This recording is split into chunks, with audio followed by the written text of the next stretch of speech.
The free Stellar Blade campaign has taken off like wildfire. Every time that we talk about this, there's another few thousand signatures added to this.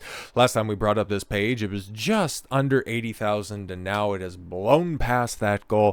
Full steam ahead to 100,000, and Grums has some ideas in regards to what he ultimately wants to do with that campaign. And unlike a lot of other people that are out there in the gaming space right now, Grums actually has a plan. Let's go through this. Okay, good morning, Free Stellar Blade. Good morning, Grums.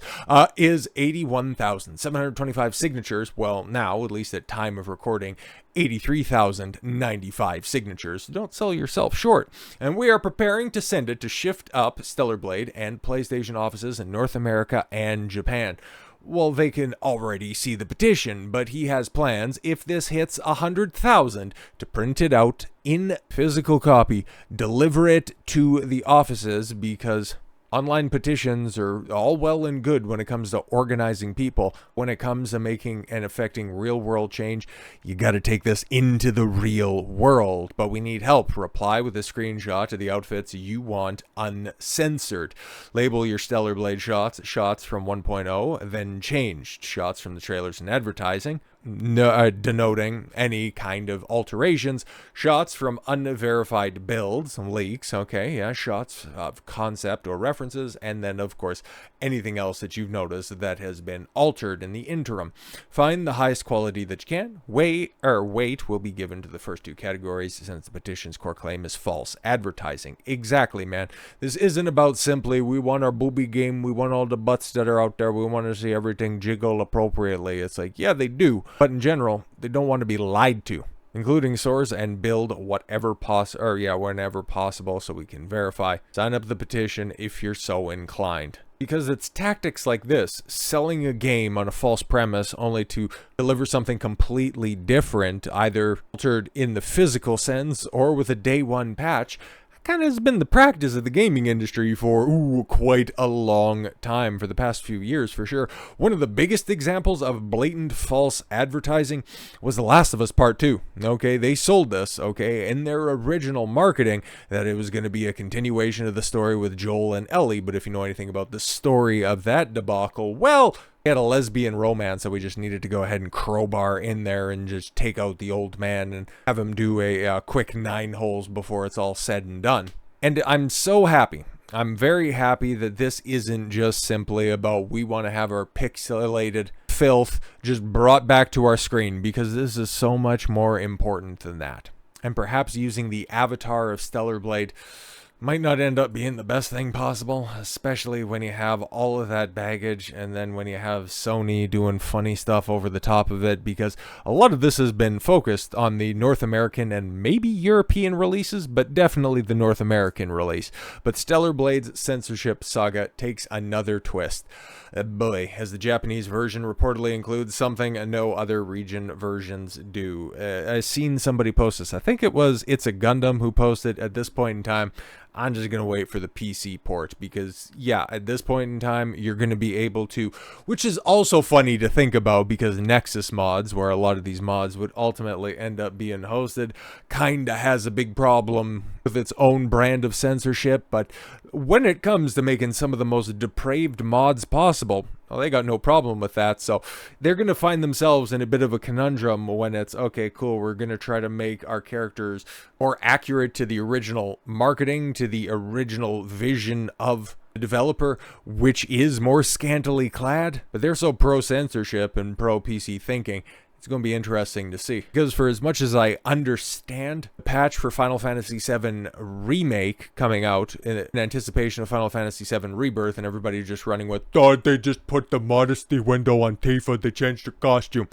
Actually makes sense why they did that, because it was kind of a break in continuity, the way that they had it rendered to begin with. And the bigger change on that one was also changing Aerith and the final line of spoken dialogue at the end of the game. But also Nexus mods banning the version of Tifa's costume when you can have her walking around butt-ass naked in the game with another mod.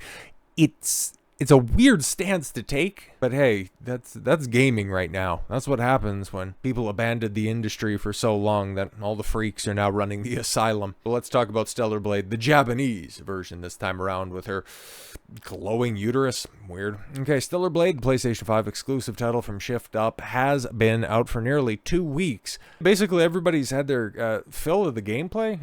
Heard it was good. Not gonna play it. If like a really cheap PC port comes out, not in terms of quality, but in terms of money, maybe I'll pick it up. It's just not my type of game. Not my type of game, okay? However, I like the controversy with the character and the outfit design.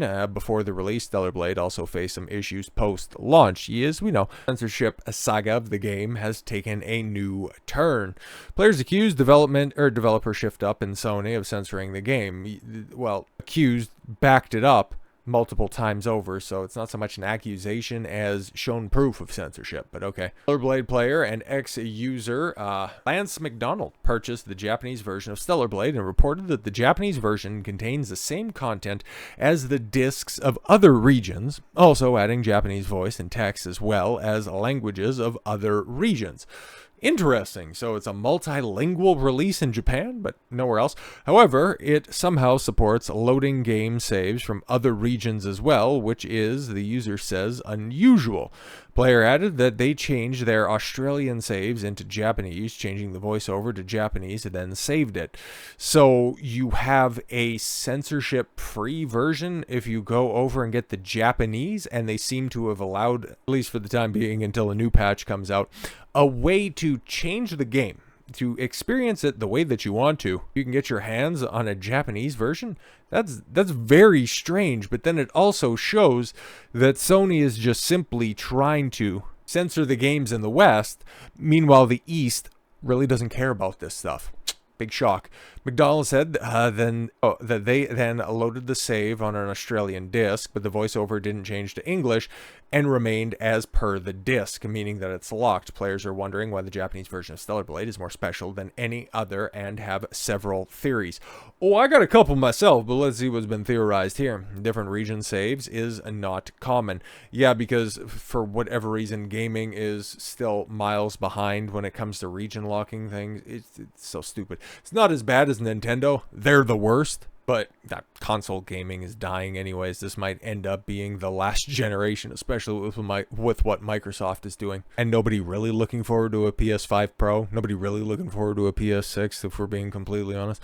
Another fan said that they wonder why the Japanese voiceover is so special and excluded from other editions. User Lance McDonald replied to this, saying that it's possible the Japanese localization could have been done by the company that's not willing to sell the distribution rights outside of Japan. Well, yeah, and this also adds another thing because this is developed by a Korean studio, and there's just so much crap that's out there that realistically just goes to show you how piecemeal and petty Sony is. Because we've got to invoke another lightning rod game recently when it comes to controversy in gaming. We're talking Helldivers 2, and why both of these end up linking together so nicely. Well, take a look at who's doing the meddling over the top of them in both situations. That'd be good old Sony at the end of the day.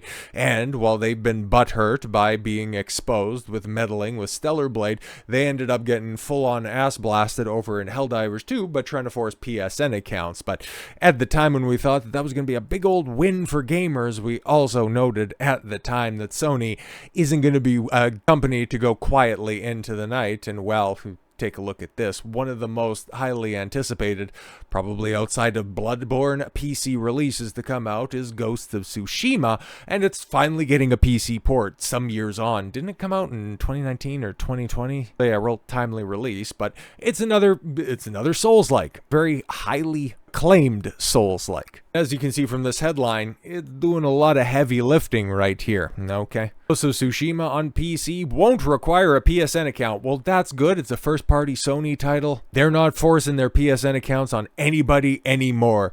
But there's a catch. Oh, wait. They are. Ghost of Tsushima's PC release is one of the most highly anticipated ports of the year, and for the first time since its original PS4 launch. Right, yeah, so it would have been 2019.